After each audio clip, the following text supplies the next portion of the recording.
ಇವತ್ತು ಪಾಪುಗೆ 2ನೇ ತಿಂಗಳು ಫೋಟೋ ಶೂಟ್ ಮಾಡೋಣ ಅಂತ ಹೇಳ್ಬಿಟ್ಟು ರೆಡಿ ಮಾಡ್ಕೊಳ್ತಾ ಇದ್ದೆ. ಹಾಗೆ ಸ್ವಲ್ಪ ಹೊತ್ತು ಪಾಪುನ ಆಟ ಆಡಿಸಿ ಬೆಳಗಿನ ತಿಂಡಿಗೆ ಇಡ್ಲಿನ ರೆಡಿ ಮಾಡ್ಕೊಂಡಿದ್ದೆ. ಲಾಸ್ಟ್ ಟೈಮ್ ಇಡ್ಲಿ ಮಾಡಿದಾಗ ಸುಮಾರಷ್ಟು ಜನ ರೆಸಿಪಿನ ಕೇಳ್ತಾ ಇದ್ರಿ. ಹಾಗಾಗಿ ಇಡ್ಲಿ ಮಾಡ್ಕೊಳ್ಳೋದಕ್ಕೆ ಅರ್ಧ ಕಪ್ ಅಷ್ಟು ಕಪ್ಪು ಉದ್ದಿನ ಕಾಳನ್ನ ತಗೊಂಡಿದ್ದೀನಿ. 1 ಸ್ಪೂನ್ ಅಷ್ಟು ಮೆಂತ್ಯ ಕಾಳು, ಇದೆರಡನ್ನೂ ಚೆನ್ನಾಗಿ ತೊಳೆದ್ಬಿಟ್ಟು ಒಂದು 5 ರಿಂದ 6 ಗಂಟೆಗಳ ಕಾಲ ಚೆನ್ನಾಗಿ ನೆನೆಯೋದಕ್ಕೆ ಇಡಬೇಕು. ಕಪ್ಪು ಉದ್ದಿನ ಕಾಳು ತಗೊಂಡಿರೋದ್ರಿಂದ ಚೆನ್ನಾಗಿ ಸಿಪ್ಪೆನೆಲ್ಲ ಬಿಡಿಸ್ಕೊಂಡು ಮಿಕ್ಸಿ ಜಾರ್ಗೆ ಉದ್ದಿನ ಕಾಳು 1 ಕಪ್ ಅಷ್ಟು ಅನ್ನನ ಸೇರಿಸಿ ಚೆನ್ನಾಗಿ ನುಣ್ಣಗಾಗೋವರೆಗೂ ರುಬ್ಕೊಳ್ಬೇಕು. ಅರ್ಧ ಕಪ್ ಉದ್ದಿನ ಕಾಳಿಗೆ 1 ಕಪ್ ಅಷ್ಟು ಇಡ್ಲಿ ರವೆನ ತಗೊಂಡು 1-2 ಸಲ ನೀರಲ್ಲಿ ವಾಶ್ ಮಾಡ್ಕೊಂಡು ನೆನೆಸಿಟ್ಕೊಂಡಿದ್ದೀನಿ.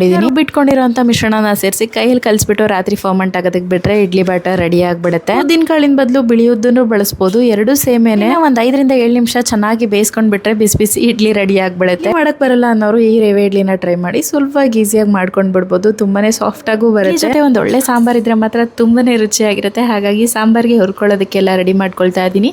ನಾನು ಏನೇನು ಹುರಿದಿದ್ದೀನಿ ಸಾಂಬಾರ್ ರುಬ್ಕೊಳ್ಳೋದಕ್ಕೆ ಅನ್ನೋದನ್ನ ಫಸ್ಟ್ ಕಮೆಂಟ್ ಅಲ್ಲಿ ಪಿನ್ ಮಾಡಿರ್ತೀನಿ, ಒಂದ್ಸಲ ಚೆಕ್ ಮಾಡಿ. ಎಣ್ಣೆ ಹಾಕೊಳ್ಳೋದಕ್ಕೆ ಸಾಸಿವೆ, ಕರಿಬೇವು, ಇಟ್ಕೊಂಡಿರೋ ತರಕಾರಿ, ಬೇಳೆ, ಹಾಗೆ ರುಬ್ಬಿಟ್ಕೊಂಡಿರೋ ಮಿಶ್ರಣ, ಕೊನೆಯಲ್ಲಿ ಉಪ್ಪು, ಹುಣಸೆಹಣ್ಣು, ಕೊತ್ತಂಬರಿ ಸೊಪ್ಪನ್ನ ಹಾಕಿ ಚೆನ್ನಾಗಿ ಮಿಕ್ಸ್ ಮಾಡ್ಕೊಂಡ್ಬಿಟ್ರೆ ಸಾಂಬಾರ್ ರೆಡಿ ಆಗ್ಬಿಡುತ್ತೆ. ಇನ್ನು ಬೆಳಗಿನ ತಿಂಡಿನೆಲ್ಲ ಮುಗಿಸ್ಕೊಂಡು ಅದಾದ್ಮೇಲೆ ಇವತ್ತು ಕನ್ನಡ ರಾಜ್ಯೋತ್ಸವ ಇರೋದ್ರಿಂದ ಅದೇ ಥೀಮಲ್ಲೇ ಪಾಪು ಫೋಟೋ ಶೂಟ್ ಮಾಡೋಣ ಅಂತ ಹೇಳ್ಬಿಟ್ಟು ರೆಡಿ ಮಾಡ್ಕೊಳ್ತಾ ಇದ್ವಿ. ಇನ್ನು ಇವತ್ತು ಪಾಪುಗೆ ಹಾಕಿರೋ ಬಟ್ಟೆ ಬಂದು ಅವ್ರ ಅಣ್ಣಂದು ಮಾತ್ರ ಪ್ಯೂರ್ ಸಿಲ್ಕ್ ಅಂತ ಹೇಳ್ಬಿಟ್ಟು ಇಟ್ಕೊಂಡಿದ್ದೆ. ಅದನ್ನ ಇವತ್ತು ಪಾಪುಗೆ ಹಾಕ್ತೆ. ತುಂಬಾನೇ ಚೆನ್ನಾಗಿ ಕಾಣಿಸ್ತಾ ಇತ್ತು. ಚಿಕ್ಕವನಿರುವಾಗ 2ನೇ ತಿಂಗಳು ಫೋಟೋ ಶೂಟ್ ಈ ರೀತಿಯಾಗಿ ಮಾಡಿದ್ದೆ. ಇದ್ರ ಕಂಪ್ಲೀಟ್ ವ್ಲಾಗ್ ನನ್ನ ಯೂಟ್ಯೂಬ್ ಚಾನಲ್ ಅಲ್ಲಿ ಅಪ್ಲೋಡ್ ಆಗಿದೆ. ಸಮಯ ಆಯ್ತು ಅಂತ ಹೇಳಿದ್ರೆ ಒಂದ್ಸಲ ಚೆಕ್ ಮಾಡಿ.